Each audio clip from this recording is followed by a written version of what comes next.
Eu quero pensar com vocês hoje à noite sobre a confissão de Ruth. E nós começamos lendo Gênesis 3,15. Espero que no decorrer da reflexão você entenda o porquê disso. Gênesis 3,15 apresenta ao mundo a primeira promessa de Deus ao homem caído. Essa promessa, ela veio embutida na maldição que Deus proferiu a Satanás ainda no Éden. Interessante que não é uma promessa direta ao homem, ela vem embutida na maldição. E a ideia de que o resgate viria do descendente da mulher, isso gerou uma expectativa em Adão e Eva. Quando Deus traz para o casal essa palavra de que o descendente viria dela, gerou uma expectativa no casal. Esse casal, Adão e Eva, eles passaram a esperar pelo nascimento do seu primeiro filho. Nasceu Caim.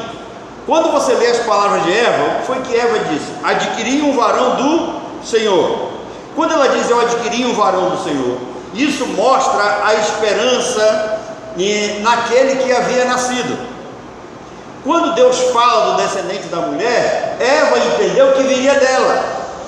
Então por isso que ela passou a ter esperança em Caim, ou no seu primeiro filho. Adão e Eva, eles entenderam errado. A profecia falava de Jesus e não de nenhum dos filhos dele.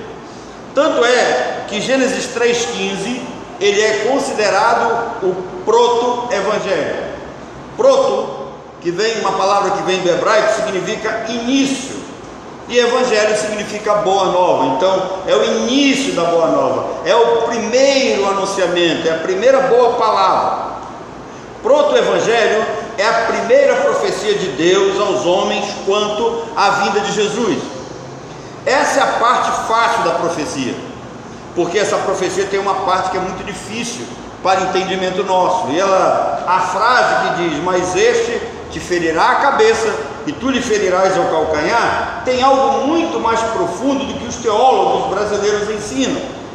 A profecia diz que Jesus chegaria causando divisão, inimizade, e dividiria os princípios divinos com os princípios do mundo, porque os princípios de Deus não dá para viverem correlativamente com os princípios do mundo, são completamente opostos. Cabeça aqui, irmãos, significa liderança, e Jesus chegaria dividindo então esses princípios de Deus contra os princípios do diabo. Jesus abala com a sua vida e ministério toda a estrutura, todo esse sistema de governo mundial liderado por Satanás, e isso geraria uma guerra, uma oposição, isso geraria inimizade logo de início. Por isso que o diabo lhe feriria o calcanhar, ou lhe feriu o calcanhar. Esse ferimento, a grande maioria dos teólogos pensam que foi a cruz, mas os sábios rabinos, a Torá oral, ou seja, interpretada pelos sábios rabinos, eles dizem que não foi a cruz. Claro que a cruz trouxe o que? Os pregos nos pés, trouxe a humilhação, coroa de espinho na cabeça, via crucis, humilhação. E praticamente, eu não sei se vocês ficaram atentos com relação a um vídeo que eu postei no grupo da igreja, alguns católicos estão questionando o Papa Francisco, porque ele disse que Cristo fracassou na cruz, que Cristo foi um fracassado.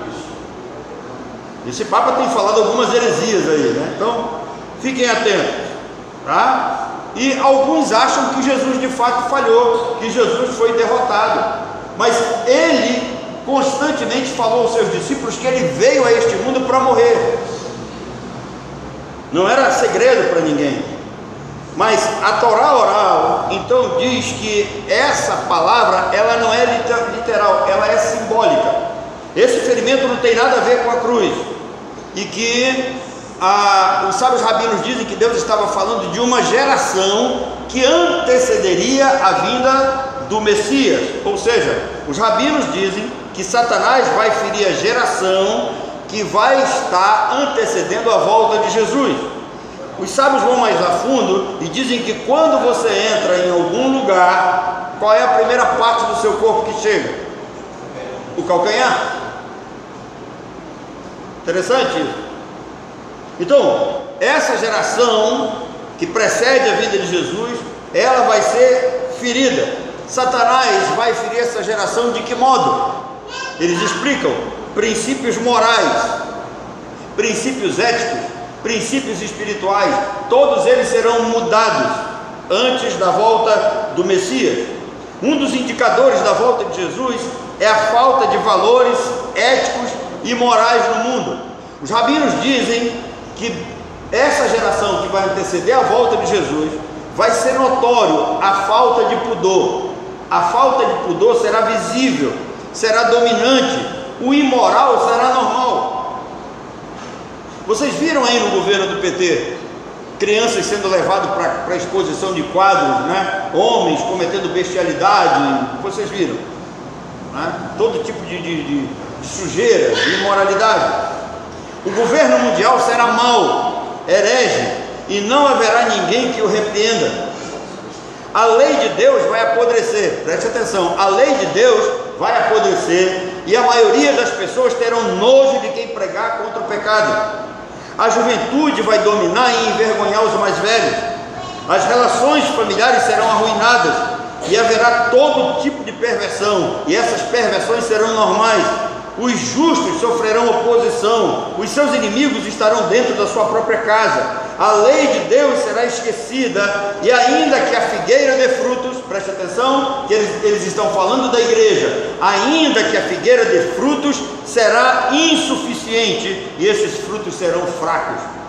E por que esses frutos serão fracos? Porque esta geração, a igreja vai estar comprometida com o esfriamento, com esse governo mundial, vai estar afastada da lei de Deus e vai se colocar de conformidade com esse mundo. Qual é a palavra do apóstolo Paulo para nós? Não vos conformeis com este mundo. É isto que os rabinos dizem acerca da frase ferir o calcanhar. Uma geração fraca, uma geração sem princípios morais, e eles dizem que tudo vai começar dentro da família. Por que a esquerda tenta de todas as formas incutir na mente da gente a questão da ideologia de gênero? Para destruir esses princípios familiares. Até os responsáveis por pregar a verdade estarão corrompidos por falsos ensinos. Isso me faz lembrar Mateus capítulo 7, lembra? Mateus capítulo 7, a partir do verso 21, quando eles dizem assim: muitos me dirão naquele dia, Jesus quem diz, Senhor, Senhor, não profetizamos em teu nome não expulsamos demônios, em teu nome não fizemos muitos milagres. Preste atenção, querido, milagres, expulsão de demônios, sinais, não significa vida com Deus, não significa ser homem de Deus. As pessoas estão equivocadas, porque hoje as pessoas estão atrás de milagres e de sinais, mas isso não garante que aquele que realiza tais sinais são, de fato, filhos e servos de Deus Altíssimo, porque Cristo vai lhes dizer abertamente, Jesus vai lhes dizer assim abertamente: eu nunca vos conheci, apartai-vos de mim, vós que praticais a iniquidade. Qual era a iniquidade que eles estavam praticando aqui? Princípios éticos e morais, além de que esses princípios e essa conversão por ser falsa vai afrontar a pessoa de Cristo. Milagres, sinais, expulsão de demônios não significa absolutamente nada diante do Senhor. Jesus vai dizer para eles: apartai-vos de mim, ou seja, todo aquele que ouve as minhas palavras, preste atenção, porque o texto prossegue, quando Jesus fala desses falsos, ele entra falando dos seus. Todo aquele que ouve as minhas palavras e as pratica, não é só ouvir, tá? E as pratica, é homem prudente, que edificou a sua casa na rocha. Irmãos, algumas pessoas têm ideia errada desse texto. Eles pensam que são dois terrenos, terreno na areia e o terreno da rocha. Não, é o mesmo terreno. Qual é o homem prudente? O prudente é aquele que cava fundo até encontrar a pedra, e aí ele constrói em cima daquela pedra. O imprudente é aquele que constrói na areia, sem ir até o fundo. O vento vem e derruba. Então, observem que Jesus diz que não basta crer, tem que praticar diante da iniquidade do mundo. Iniquidade no original é anomia. Anomia também significa viver o Evangelho sem lei, sem disciplina e sem santidade. Observe que Jesus diz assim: afastem-se de mim, vocês que praticam a iniquidade, ou seja, que vivem um evangelho confessional da boca para fora. Estava brincando com a minha sobrinha agora há pouco, né? Quando eu perguntei para ela, a Letícia, ela falou sobre o Flamengo, eu perguntei dela quando que o Flamengo jogou, quem são, assim, ela disse, tio, não sei e tal. E aí eu estava dizendo para ela que o nosso mundo está muito assim. Quando se faz uma pesquisa, qual é a maior religião do Brasil? É o catolicismo. O problema é que as pessoas não sabem o que significa ser católico, não vão à missa, não conhecem as doutrinas católicas. Eles são o quê? Católicos confessionais. Você pega a maioria dos... Qual é a maior torcida do futebol brasileiro? Flamengo. Você pega a maioria dos flamenguistas, eles não sabem quando o Flamengo joga, qual o patrimônio do Flamengo, quem são os jogadores do Flamengo, não sabem nada. Então a coisa ela é muito confessional. Nós também temos crentes assim, crentes que se dizem salvos da boca para fora, confessional. Esses crentes eles são representados pela igreja em Éfeso. A igreja em Éfeso ali, eu estou usando só um exemplo. A igreja ali em Éfeso é a igreja de Deus, a igreja salva. Mas tem uma grande maioria lá que é confessional, faz as coisas apenas da boca para fora, não faz as coisas do coração para dentro. Então, Jesus diz que isso é muito sério, porque ninguém será justificado pela lei, preste atenção. Mas sem lei, sem santidade, também ninguém será salvo. O Novo Testamento, ele repete pelo menos 50 vezes o dever de adorar somente a Deus. Primeiro mandamento. 6 vezes nos adverte para não matar ninguém, não tirar a vida de ninguém. O Novo Testamento nos adverte 12 vezes contra o adultério, 6 vezes contra o furto, 4 vezes contra o falso testemunho, 9 vezes contra a cobiça. Não há no Novo Testamento nenhum mandamento para se guardar o sábado. A lei divina, ainda que não justifique, ela é perfeita para todos os povos. Os princípios morais da lei de Deus, eles são universais e praticados por todos os povos. Eu não sei se você parou para pensar que a lei do amor ela é universal. Além disso, nós vamos ter leis relacionadas ao trabalho, são universais. Gênero, você vai encontrar em todos os lugares do mundo, masculino e feminino, são leis universais. E o gênero se manifesta em todos os planos da criação. Quem tira a lei de Deus da sua vida quer viver de acordo com as paixões carnais. Existe uma luta estabelecida entre os filhos de Deus e os filhos do diabo. Os filhos do diabo querem tirar do planeta as leis de Deus, os princípios de Deus, os mandamentos de Deus. Os filhos do diabo se matam a fim de retirar os princípios bíblicos da mente humana. A lei de Deus será escarnecida, os eleitos serão ridicularizados, perseguidos e mortos. Eu lhes disse hoje pela manhã que o Bolsonaro foi o único presidente do Brasil que foi visitar Israel e foi orar no Monte Moriá. E a mídia geral divulgou não a ida do presidente a esse local, mas a mídia em geral falou acerca do que os terroristas falaram acerca da visita do presidente Bolsonaro. O que os terroristas têm de ético, de moral, de puro para poder fazer tal julgamento? Irmãos, essa ideologia socialista que impera no mundo é resultado desta guerra entre os filhos de Deus e os filhos do diabo. É o calcanhar que está sendo ferido, segundo os rabinos. Esse calcanhar que está sendo ferido com uma geração alheia aos princípios divinos. Talvez alguns de nós, batistas, tenhamos entendido algumas coisas de forma assim errada e meio superficial. Porque quando a gente diz que uma vez salvo, salvo para sempre, na cabeça de alguns isso pode gerar a ideia de que então eu posso viver de qualquer jeito. E não é isso que a Bíblia diz. Segui a paz com todos e a santificação, sem a qual ninguém verá o Senhor. Aquele que nasceu de Deus, ele não vive na prática do pecado. Por quê? Porque o que permanece nele é a divina semente. Então, nós precisamos entender uma coisa: comunistas e socialistas em todo o mundo escarnecem da palavra de Deus, escarnecem do povo de Deus. Israel deve ser para sempre nosso amigo, não esqueça disso. Existe uma promessa que foi dada a Abraão: abençoarei os que te abençoarem e amaldiçoarei os que te amaldiçoarem. Vocês lembram disso? Nós temos que conhecer, irmãos, e amar a palavra de Deus, a fim de estabelecer essa diferença. Quem é de Deus, segue e fala as coisas de Deus. Quem não é, vai seguir as coisas do mundo. E o apóstolo Pedro chama a igreja, e Pedro diz assim: não vos amoldeis, quer dizer, não tomem a forma desse mundo. Esse mundo tem sua maneira de pensar, esse mundo tem sua maneira de agir, esse mundo tem sua maneira de fazer as coisas, mas nós temos que ser diferentes. Nós temos que ser guiados e direcionados pela palavra de Deus. Nós temos que conhecer e amar essa palavra. Nós não podemos seguir o curso ideológico do mundo.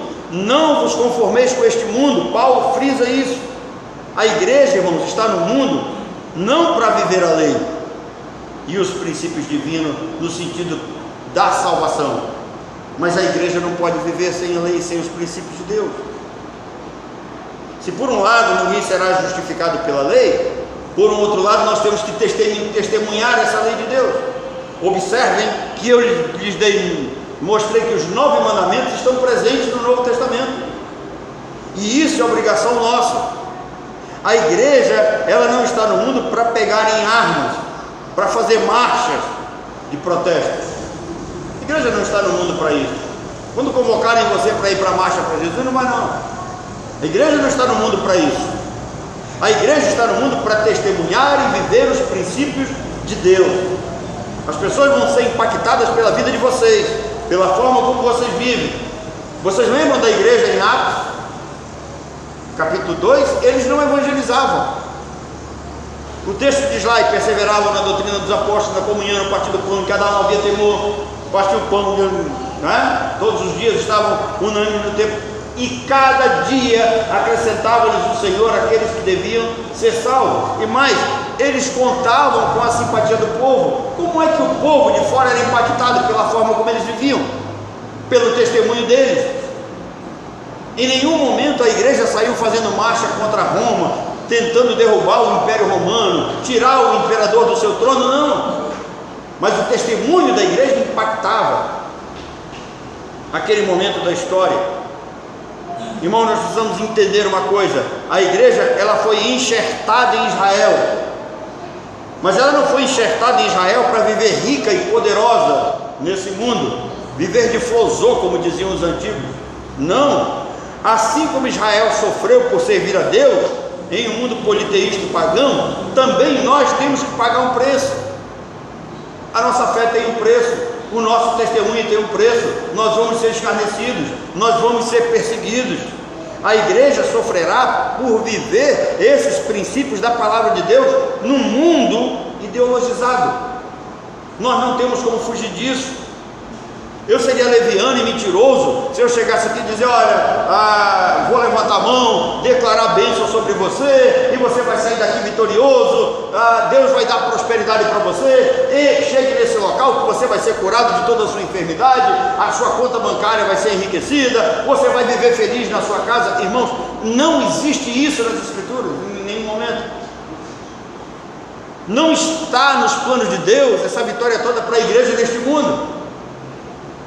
Assim como Israel sofreu por pregar a Deus a um mundo politeísta, nós também vamos sofrer e vamos sofrer oposição ao pregar o Senhor Jesus Cristo em um mundo pagão, ideologizado, em um mundo completamente humanista e hedonista, no mundo socialista, sem pudor moral, sem os princípios da palavra de Deus, gente que não está nem aí para Deus. Às vezes eu fico pensando as pessoas que me confrontam no Facebook, né, ou nas redes sociais por causa da doutrina da eleição. Mas Deus é injusto por não eleger o fulano que está indo para o inferno. Eu faço uma pergunta, meu irmão: você já viu algum ímpio perto da sua casa preocupado por ele estar indo para o inferno? Não, eles não estão nem aí para Deus, para a sua palavra, para o seu povo. O que eles acham que nós somos? Verdadeiros idiotas. Ridicularizam por nós estarmos aqui. Então o mundo pagão não está nem aí para nós, e Deus também não está nem aí para eles. Irmãos, uma das coisas que mais tem contribuído para que a igreja seja frágil no seu testemunho é uma doutrina chamada pré-tribulacionismo. Preste atenção que agora eu vou entrar num pouquinho de escatologia. Pré-tribulacionismo diz o seguinte: que a igreja vai ser arrebatada e Israel vai ficar sofrendo aqui. Interessante isso, né? Essa ideia tem tirado da mente dos crentes o dever de confrontar os princípios do mundo com os princípios de Deus. Nós temos que saber os princípios de Deus para confrontar os princípios do mundo. Então, o pré-tribulacionismo foi criado por um pastor chamado John Nelson Darby. Esse cara era um irlandês e ele criou a ideia do dispensacionalismo. Para Darby, Deus tem dois povos. Preste atenção: Deus tem dois povos, Israel e a igreja. A igreja vai ser levada e Israel vai ficar sofrendo aqui na tribulação. Os judeus que creem em Cristo na grande tribulação, eles serão salvos no final da mesma. Os judeus que creem em Cristo, isso é a ideia dele. Observem que de cara, essa ideia, ele já cria três vindas para Jesus. Porque primeiro, Jesus veio, nasceu, esteve entre nós, armou sua tenda entre nós e morreu, foi elevado às alturas. Nós estamos aguardando o quê? Uma segunda vinda. Então aqui de cara, o Darby já está dizendo que Jesus veio a primeira vez, vai voltar a segunda e vai voltar a terceira, para esses que estão na grande tribulação. E essa ideia, ela é considerada herética por contrariar a Bíblia e os principais intérpretes da Torá, da lei de Deus. Paulo diz que o gentio convertido, ele foi enxertado em Israel. Agora, Paulo fala isso em Romanos 11, a partir dos versos 17 a 34. Paulo diz: olha, alguns ramos, ou seja, os ramos, eles foram quebrados, os judeus foram quebrados, eles foram deixados de lado, e os ramos bravos, que éramos nós, os gentios, nós fomos enxertados na mesma oliveira. Os novos ramos enxertados, eles não têm direito de se orgulhar. Paulo diz isso, pois eles dependem de quem? Da raiz. Nós dependemos de Israel. Não é a raiz que depende dos ramos, e sim o ramo que depende da raiz. O fato de sermos enxertados não sugere mérito, não há mérito em nós, não nos coloca acima de Israel. A questão é de fé e não é de mérito. Israel foi quebrado por falta de fé, os gentios foram salvos e enxertados por causa da fé. A fé que vem de quem? Quem é o pai da fé? Abraão. Para ficar na oliveira, os gentios também teriam que temer e obedecer a Deus. Não é tão simples assim. Durante anos se divulgou: a salvação é de graça, o negócio é de graça, você não precisa se preocupar muito, não precisa, né? Nada disso, queridos. Observem que Deus não poupou os judeus incrédulos. Assim como rejeitará também, haverá rejeição para os gentios incrédulos. Paulo mostra os dois lados do caráter de Deus: bondade para com os crentes e severidade para com os incrédulos. Efésios 2, dos versículos de 11 a 13, Paulo diz assim: portanto, lembrai-vos de que vós, noutro tempo, vocês eram gentios na carne, e chamados incircuncisão, pelos que na carne se chamam circuncisão, que naquele tempo vocês estavam longe de Deus, sem Cristo, separados da comunidade de Israel. Presta atenção, separados da comunidade de Israel, estranho às alianças da promessa, sem esperança e sem Deus no mundo. Mas em Cristo, vocês que estavam longe, pelo sangue vocês foram aproximados. Em Cristo, judeu e gentio participam do mesmo corpo, eles formam um só corpo. Por isso que Jesus é a pedra angular que sustenta os dois povos no mesmo corpo. Judeus salvos, gentios salvos. A pedra que sustenta tanto judeu quanto gentio convertido. O pré-tribulacionismo diz que quando Jesus vier buscar a igreja, Israel vai ficar sofrendo aqui. Essa teoria diz então que os gentios serão cortados para que Israel fique aqui e a igreja seja levantada. Observem a loucura. Se nós formos enxertados, nós nos tornamos um só com Israel.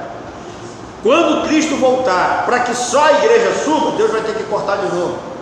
E a Bíblia não diz isso em nenhum momento. Isso não faz sentido.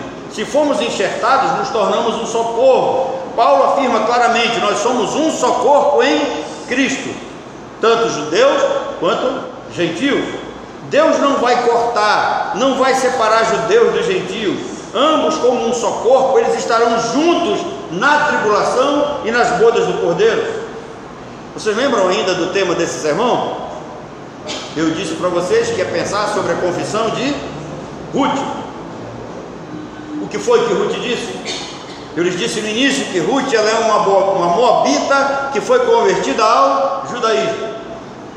E quando convertida, ela disse: não me instes para que te deixe e me obrigue a não seguir, porque onde quer que fores, irei eu, onde quer que pousares, ali pousarei eu. O teu povo é o meu povo. Tem uma versão que diz: o teu povo será o meu povo. Não, o teu povo é o meu povo. O teu Deus é o meu Deus. E alguns querem, irmãos, o Deus de Israel, as bênçãos de Israel, mas não querem pagar o preço de sofrer com Israel. Interessante isso. Eles querem as bênçãos, mas não querem confessar o Senhor, como fez Ruth. Onde quer que fores, irei eu, onde quer que pousares, também pousarei eu. Teu povo é o meu povo. Simboliza, essa palavra de Ruth simboliza que aquele que não é judeu, quando convertido, ele é enxertado no povo de Deus. Enxertado no povo de Deus. A igreja tem que reconhecer esse estado de que o Deus de Israel é o nosso Deus. Servimos o mesmo Deus, somos um só corpo em Cristo. Abraão também é o nosso pai na fé. Cristo, que é judeu, é o nosso irmão mais velho. Ele é o primogênito dentre muitos irmãos, disse Paulo.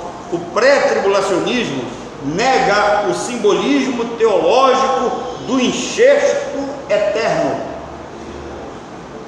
Nós fomos enxertados em Israel e isto é para sempre. Não seremos mais cortados. Então o pré-tribulacionismo, ele nega esse simbolismo teológico do enxerto eterno. Eles afirmam que Deus cortará os ramos, que é a igreja. Os judeus ficam e a igreja vai para os céus. Tal ideia, irmãos, nega a confissão teológica de Ruth. Os sábios rabinos dizem que nenhum judeu será convertido pelo sofrimento. E sabem por quê? Por uma razão muito simples. Muito simples, os judeus viveram a vida sofrendo. Povo de Deus, quantos cativeiros passaram? Quanto período de fome passaram? Quantas dificuldades passaram na vida? Então, essa ideia da separação no arrebatamento, pregada pelo pré-tribulacionismo, ela é herética, pois muda a identidade do povo de Deus como enxertado em Israel. Deus não vai levar os galhos e deixar a raiz. Nós somos um só povo. Quem quiser entender melhor isso, leia Isaías capítulo 14. Você vai entender melhor isso. Vocês lembram do que disseram os rabinos? De que Satanás vai ferir a geração que antecede a volta de Jesus? Nós vamos ter uma geração fria, conformada com o mundo, sem compromisso com Deus e com a igreja. E a única maneira de restaurar os lares, proteger os nossos lares, cuidar dos nossos filhos, é reavivar o povo de Deus e trazer de volta as leis, os princípios de Deus que confronte o mundo.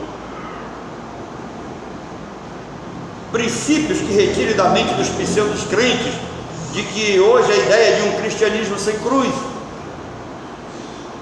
O cristianismo que se prega hoje é sem cruz. Não tem cruz, não tem sangue, não tem dificuldade, é só oba-oba, é só vitória. Mas o que nós vemos, irmãos, é uma vida sem compromisso, desprovida da confissão de Ruth. A verdadeira confissão de fé carrega os sentidos da palavra de Ruth. Se você se sente como convertido, se você se entende como convertido, você tem que assumir isso perante a sociedade. Você tem que dizer: nós fomos enxertados em Israel, e usar as mesmas palavras de Ruth. Deus de Israel é o nosso Deus.